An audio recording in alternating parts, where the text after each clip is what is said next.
ರಾಜ್ಯದಲ್ಲಿ ಭ್ರಷ್ಟಾಚಾರ ತಾಂಡವವಾಡ್ತಿದೆ. ಒಬ್ಬೊಬ್ಬ ರಾಜಕಾರಣಿ ಅಧಿಕಾರಿಗಳ ಹತ್ರ ಕೋಟ್ಯಾಂತರ ಭ್ರಷ್ಟಾಚಾರದ ಹಣ ಸಿಕ್ಕಿ ಬೀಳ್ತಿದೆ. ಬಾಂಗ್ಲಾ, ಪಾಕಿಸ್ತಾನ್, ಅಫ್ಘಾನಿಸ್ತಾನ್ ದೇಶದಂತೆ ಭಾರತ ದಿವಾಳಿ ಆಗಬಾರ್ದು ಅಂದ್ರೆ ಭ್ರಷ್ಟಾಚಾರದ ವಿರುದ್ಧ ಹೋರಾಡಬೇಕು. ಭ್ರಷ್ಟಾಚಾರದ ವಿರುದ್ಧ ವಕೀಲ್ ಸಾಬ್ ವಾಯ್ಸ್. ಸ್ನೇಹಿತರೆ, ನ್ಯೂಸ್ 12ಗೆ ಸ್ವಾಗತ. ಇಲ್ಲಿ ಕಾಣುತ್ತಿರುವ ಈ ದೃಶ್ಯಗಳು ಬಾಂಗ್ಲಾದೇಶದ್ದು. ಅಂದ ಹಾಗೆ ಇಲ್ಲಿನ ಜನರು ಕೈಗೆ ಸಿಕ್ಕ ಬೆಲೆ ಬಾಳುವ ವಸ್ತುಗಳನ್ನು ತೆಗೆದುಕೊಂಡು ಹೊರಡ್ತಿದ್ದಾರಲ್ಲ, ಈ ವಸ್ತುಗಳು ಯಾವುದೋ ಮಾಲಿಂದ ಹೊತ್ತೊಯ್ತಿರೋದಲ್ಲ, ಅಥವಾ ಯಾವುದೋ ಸಾಮಾನ್ಯ ವ್ಯಕ್ತಿಯ ಮನೆ ಖಾಲಿ ಮಾಡಿದಾಗ ತೆಗೆದುಕೊಂಡು ಹೋಗ್ತಿರುವ ವಸ್ತುಗಳು ಇದಲ್ಲ. ಇದು ಒಂದು ದೇಶದ ಪ್ರಧಾನಿ ಮನೆಯಿಂದ ಜನರು ಹೀಗೆ ಲೂಟಿ ಹೊಡೆದು ಕೈಗೆ ಸಿಕ್ಕ ವಸ್ತುಗಳನ್ನು ಕೊಂಡೊಯ್ಯುತ್ತಿರುವ ದೃಶ್ಯ. ಹೀಗೆ ಒಬ್ಬ ಪ್ರಧಾನಿಯ ಮನೆಯನ್ನು ಆ ದೇಶದ ಜನರು ಲೂಟಿ ಹೊಡೆಯುತ್ತಾರೆ ಅಂದರೆ ಆ ದೇಶದ ಸ್ಥಿತಿ ಹೇಗಿರಬೇಡ ಊಹಿಸಿ. ಮುಂದಿನ ಸರದಿ ಭಾರತ ದೇಶದ್ದು ಎಂದು ಇವತ್ತಿನ ಭ್ರಷ್ಟಾಚಾರ ಮುಗಿಲು ಮುಟ್ಟಿದೆ. ಜನರು ತಾಳ್ಮೆ ಕಳೆದುಕೊಂಡು ಬೀದಿಗೆ ಬರುವ ದಿನ ದೂರ ಇಲ್ಲ ಎಂದು ವಕೀಲ್ ಸಾಬ್ ಕಿಡಿಕಾರಿದ್ದಾರೆ. ಅಷ್ಟೇ ಅಲ್ಲದೆ ಬಾಂಗ್ಲಾದೇಶದಂತೆ ನಮ್ಮ ದೇಶದ ಸ್ಥಿತಿಯು ಆಗಬಾರ್ದು ಅಂದರೆ ಜನರು ಭ್ರಷ್ಟಾಚಾರದ ವಿರುದ್ಧ ಧ್ವನಿ ಎತ್ತಬೇಕೆಂದು ಕರೆ ನೀಡಿದ್ದಾರೆ.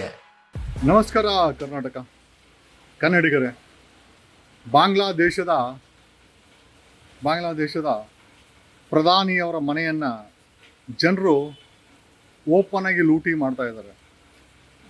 ಇದಕ್ಕೆ ಮುಂಚೆ, ಬಾಂಗ್ಲಾದೇಶಕ್ಕೆ ಮುಂಚೆ ನಾವು ಅಫ್ಘಾನಿಸ್ತಾನದಲ್ಲಿ ನೋಡಿದ್ವಿ, ಶ್ರೀಲಂಕಾದಲ್ಲಿ ಲೂಟಿ ಆಯಿತು, ಪಾಕಿಸ್ತಾನ ಬೀದಿಗೆ ಬಂತು.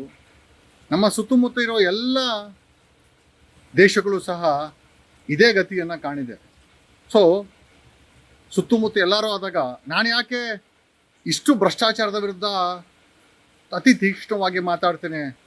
ಆಮೇಲೆ ಲೂಟಿ ಮಾಡಿ, ಅಧಿಕಾರಿ ವರ್ಗ ಅಂತೂ ಲೂಟಿ ಮಾಡಿದೆ, ಜೊತೆಯಲ್ಲಿ ರಾಜಕಾರಣಿಗೆ ಲೂಟಿ ಮಾಡಿದ್ದಾರೆ. ದುಡ್ಡು ಇಲ್ದಿರೋದು ಮನುಷ್ಯನ ಹತ್ರ ಮಾತ್ರ, ಮತ್ತು ಸಾಮಾನ್ಯ ಜನರ ಹತ್ರ ಮಾತ್ರ. ಈ ಗತಿ ಏನಾಗಿದೆ, ಈ ನಮ್ಮ ಬಾಂಗ್ಲಾದೇಶಲ್ಲಿ ಏನಾಗಿದೆ, ಶ್ರೀಲಂಕಾದಲ್ಲಿ ಏನಾಯಿತು, ಶ್ರೀಲಂಕಾದವರು ಓಡಿ ಹೋದರು. ಬಾಂಗ್ಲಾದೇಶದ ಪ್ರಧಾನಿ ಬ್ರಿಟನ್ನಲ್ಲಿ ಇವತ್ತು ಆಶ್ರಯ ತಗೊಳ್ತಾ ಇದ್ದಾರೆ. ಪಾಕಿಸ್ತಾನ ಅವರು ಆಶ್ರಯ ತಗೊಳ್ತಾ ಇದ್ದಾರೆ. ಭಾರತ 50 ಲಕ್ಷ ಕೋಟಿ ಇದ್ದಂಥ ಸಾಲ ಇವತ್ತು 215 ಲಕ್ಷ ಕೋಟಿ ಸಾಲ ಕೇಳಿದೆ. ಕರ್ನಾಟಕದಲ್ಲಿ ಭ್ರಷ್ಟಾಚಾರ ಇಂದಿನ ಸರ್ಕಾರ ಆಗಿರ್ಬೋದು, ಇವತ್ತಿನ ಸರ್ಕಾರದ ಸಮಯದಲ್ಲಾಗಿರ್ಬೋದು ತುಂಬಿ ತುಳುಕ್ತಾ ಇದೆ. ಒಬ್ಬೊಬ್ಬ ಅಧಿಕಾರಿ ಹತ್ರ ಕೋಟ್ಯಾಂತರ ರೂಪಾಯಿ ಹಣ ಸಿಕ್ಕಾಕೊಳ್ತಾ ಇದೆ. ಆಮೇಲೆ ರಾಜಕಾರಣಿಗಳ ಹತ್ರ ಏನೂ ಕಡಿಮೆ ಇಲ್ಲ. ನನ್ನ ಧ್ವನಿ ಬಾಂಗ್ಲಾದೇಶ ಥರ, ಪಾಕಿಸ್ತಾನ್ ಥರ, ಅಫ್ಘಾನಿಸ್ತಾನ್ ಥರ, ಶ್ರೀಲಂಕಾ ರೀತಿಯಲ್ಲಿ ನಮ್ಮ ದೇಶ, ನನ್ನ ರಾಜ್ಯ ಬೀದಿಗೆ ಬರಬಾರ್ದು ಅಂತ.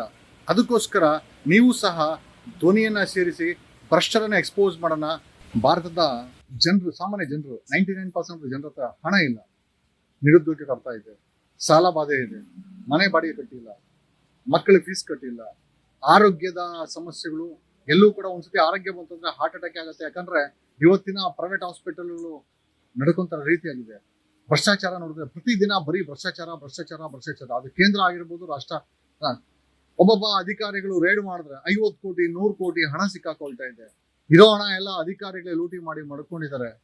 ಆಮೇಲೆ ಇವತ್ತು ಬಾಂಗ್ಲಾದೇಶದ ಪ್ರಧಾನಿ ಓಡಿ ಹೋಗಿ ಬ್ರಿಟನ್ನಲ್ಲಿ ಆಶ್ರಯ ತಗೊಳ್ಳುವಂತ ಮಟ್ಟಕ್ಕಿದೆ. ಅದಕ್ಕೆ ಹಿಂದೆ ಸ್ವಲ್ಪ ಹೋದ್ರೆ, 1 ವರ್ಷ ಹಿಂದೆ ಹೋದ್ರೆ ಶ್ರೀಲಂಕಾದ ಪ್ರಧಾನಿ ಸಹ ದೇಶ ಬಿಟ್ಟು ಪರಾರಿಯಾಗಿ ಓಡೋಗಿದ್ರು. ಅದಕ್ಕೆ ಹಿಂದೆ ಹೋಯ್ತು ಅಂತಂದ್ರೆ ಪಾಕಿಸ್ತಾನದ ಪರಿಸ್ಥಿತಿ ಅದೇ ತರ ಆಗಿತ್ತು. ಇದು ಅಫ್ಘಾನಿಸ್ತಾನದ ಪರಿಸ್ಥಿತಿ ಅಂತ ಕೇಳಲೇಬೇಡ. ಒಂದು ಕಡೆ ಅಲ್ಲಿನ ರಾಜಕಾರಣಿಗಳು ಓಡೋದ್ರೆ ಜನ ಕೂಡ ಓಡೋದ್ರು. ಈ ರೀತಿ ನಮ್ಮ ಭಾರತದ ಸುತ್ತಮುತ್ತ ಎಲ್ಲಾ ಕಡೆ ಆಗಿದೆ. ಭಾರತ ಸಹ ಅದೇ ನಿಟ್ಟಿನಲ್ಲಿ ಹೋಗ್ತಾ ಇದೆ.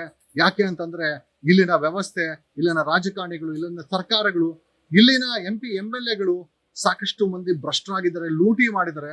ಅವ್ರಿಗೆ ಸಾಥ್ ಕೊಡ್ಲಿಕ್ಕೆ ಒಂದು ಕಡೆ ರಾಜಕಾರಣಿಗಳು 65% ಕದ್ದಿದ್ರೆ, ಇನ್ನು 35% ಭಾರತದ ಆರ್ಥಿಕತೆ, ಫ್ಲೋಟಿಂಗ್ ಕ್ಯಾಶ್ ಅನ್ನ ಅಧಿಕಾರಿಗಳು ಕದ್ದಿದ್ದಾರೆ. ಬಡವ ಜನರ ಹತ್ರ, ಸಾಮಾನ್ಯ ಜನರ ಹತ್ರ ಏನೂ ಉಳಿದಿಲ್ಲ. ಭಾರತಕ್ಕೆ ಈ ಪರಿಸ್ಥಿತಿ ಬರಬಾರ್ದು, ಕರ್ನಾಟಕಕ್ಕೆ ಈ ಪರಿಸ್ಥಿತಿ ಬರಬಾರ್ದು. ಹಾಗಾಗಿ ನೀವೆಲ್ಲರೂ ಸಹ ಭ್ರಷ್ಟಾಚಾರದ ವಿರುದ್ಧ ಕೂಗೆತ್ತಬೇಕು. Thank you Karnataka. TV12 Kannada, ಇದು ಕನ್ನಡಿಗರ ಧ್ವನಿ.